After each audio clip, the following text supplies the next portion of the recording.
ഇന്നൊരു ഹെൽത്തി റെസിപ്പിയാണ് കേട്ടോ ഷെയർ ചെയ്യുന്നത്. ബ്രേക്ക്ഫാസ്റ്റിനോ ഡിന്നറിനൊക്കെ ഉണ്ടാക്കിയെടുക്കാൻ പറ്റിയിട്ടുള്ള ഗോതമ്പ് പുട്ടിൻ്റെ റെസിപ്പിയാണ്. അപ്പോൾ ഈ ഒരു ഗോതമ്പ് പുട്ടിൽ നമ്മൾ വെള്ളമൊന്നും ചേർത്ത് കൊടുക്കുന്നില്ല നനച്ചെടുക്കാൻ വേണ്ടിയിട്ട്. അപ്പോൾ നമുക്ക് എങ്ങനെയാണ് ഈ ഒരു പുട്ട് റെഡിയാക്കി എടുക്കുക എന്നുള്ളതൊന്ന് നോക്കാം. അപ്പോൾ ആദ്യം തന്നെ ഞാൻ അതിന് വേണ്ടിയിട്ട് മിക്സർ ജാർ എടുത്തിട്ടുണ്ട്. അതിലേക്കൊരു 1/2 കപ്പ് ഗോതമ്പ് പൊടിയാണ് ചേർത്ത് കൊടുക്കുന്നത്.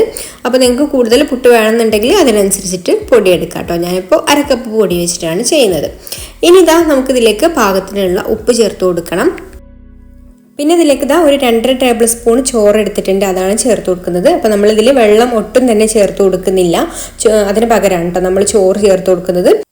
ഇനി ജാർ അടച്ച് വെച്ചിട്ട് നമുക്കിത് നന്നായിട്ടൊന്ന് അടിച്ചെടുക്കണം. അപ്പോൾ അത് അടിച്ചെടുത്ത് കഴിഞ്ഞാൽ ഈ ഒരു രീതിയിലാണ് കേട്ടോ നമ്മുടെ പൊടി വേണ്ടത്. നമ്മൾ പുട്ടിനൊക്കെ പൊടി നനച്ചെടുത്ത് ആ ഒരു രീതിയിൽ കിട്ടണം. അപ്പോൾ അതിനാവശ്യമായിട്ടുള്ള ചോറാണ് നമ്മൾ ചേർത്ത് കൊടുക്കേണ്ടത്. ചോറ് കൂടുതലാവുകയും ചെയ്യരുത്, എന്നാൽ കുറഞ്ഞു പോവുകയും ചെയ്യരുത്. അപ്പോൾ നിങ്ങൾ ഗോതമ്പ് പൊടിയുടെ ഓരോ ഗോതമ്പ് പൊടിക്കും ചില ഗോതമ്പ് പൊടിക്കൊക്കെ ചോറിലെ അളവിലൊക്കെ അങ്ങോട്ടും ഇങ്ങോട്ടും മാറ്റം വരും കേട്ടോ. ചിലപ്പം കൂടുതൽ വേണ്ടി വരും, ചിലപ്പം കുറവ് മതിയാവും. അപ്പോൾ നിങ്ങളുടെ ഗോതമ്പ് പൊടിയുടെ ഒരു രീതി അനുസരിച്ചിട്ടുള്ള ചോറ് ചേർത്ത് കൊടുത്തിട്ട് ഇതുപോലെ ഒന്ന് അടിച്ചെടുത്താൽ മതി. അപ്പോൾ അതൊരു 2 ടേബിൾ സ്പൂണൊക്കെ 1/2 കപ്പ് ഗോതമ്പ് പൊടിയിലേക്ക് ചേർത്ത് കൊടുത്താൽ മതി. എന്നിട്ട് അടിച്ച് നോക്കിയിട്ട് ഈ ഒരു പരുവത്തിൽ കിട്ടിയിട്ടില്ലെങ്കിൽ പിന്നെ ഒരു 1/2 ടേബിൾ സ്പൂണും കൂടെ ചോറ് അങ്ങനെ കുറേശ്ശെ ചേർത്ത് കൊടുത്തിട്ട് ഇതുപോലെ നന്നായിട്ടൊന്ന് അടിച്ചെടുക്കണം.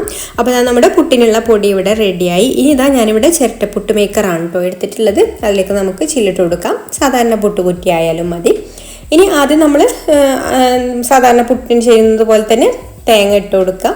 പിന്നെ അതിൻ്റെ മുകളിൽ നമ്മൾ പുട്ടിൻ്റെ നനച്ചെടുത്തിട്ടുള്ള പൊടി ചേർത്ത് കൊടുത്തിട്ട് ഫില്ല് ചെയ്ത് കൊടുക്കാം. വീണ്ടും നമ്മൾ തേങ്ങ ഇട്ട് കൊടുത്തിട്ട് അടച്ച് വെച്ചിട്ട് ഞാനിത് കയറ്റാൻ വേണ്ടിയിട്ട് കുക്കറാണ് കേട്ടോ എടുത്തിട്ടുള്ളത്. കുക്കറിൽ വെള്ളം തിളപ്പിച്ചെടുത്തിട്ടുണ്ട് കേട്ടോ. ഇനി അടച്ച് വെച്ചിട്ട് ഇതിൻ്റെ മുകളിൽ വെച്ച് കൊടുത്തിട്ട് ഒരു 5-6 മിനിറ്റ് ഒന്ന് നന്നായിട്ട് ആവി കയറ്റിയെടുത്താൽ നമ്മുടെ പുട്ട് ഇവിടെ റെഡിയായി. അപ്പോൾ നമ്മുടെ അടിപൊളിയായിട്ടുള്ള ഗോതമ്പ് പുട്ട് റെഡിയായി. അത്യാവശ്യം നന്നായിട്ട് തേങ്ങയൊക്കെ ഇടുകയാണെന്നുണ്ടെങ്കിൽ ഇത് വെറുതെ തന്നെ കഴിക്കാൻ നല്ല ടേസ്റ്റാണ് കേട്ടോ. കറിയുടെ കൂടെ വേണമെന്നുണ്ടെങ്കിലും നമ്മൾ സാധാരണ പുട്ടൊക്കെ കഴിക്കുന്നത് പോലെ തന്നെ കഴിക്കാം. വീഡിയോ ഇഷ്ടമായിട്ടുണ്ടെങ്കിൽ ലൈക്ക് ചെയ്യാനും ഷെയർ ചെയ്യാനും ചാനൽ സബ്സ്ക്രൈബ് ചെയ്യാനും ഫേസ്ബുക്കിലാണ് കാണുന്നതെന്നുണ്ടെങ്കിൽ പേജ് ഒന്ന് ഫോളോ ചെയ്ത് സപ്പോർട്ട് ചെയ്യാനും മറക്കല്ലേ. അപ്പോൾ ഇനി മറ്റൊരു നല്ല റെസിപ്പിയുമായിട്ട് അടുത്ത വീഡിയോയിൽ കാണാം. താങ്ക്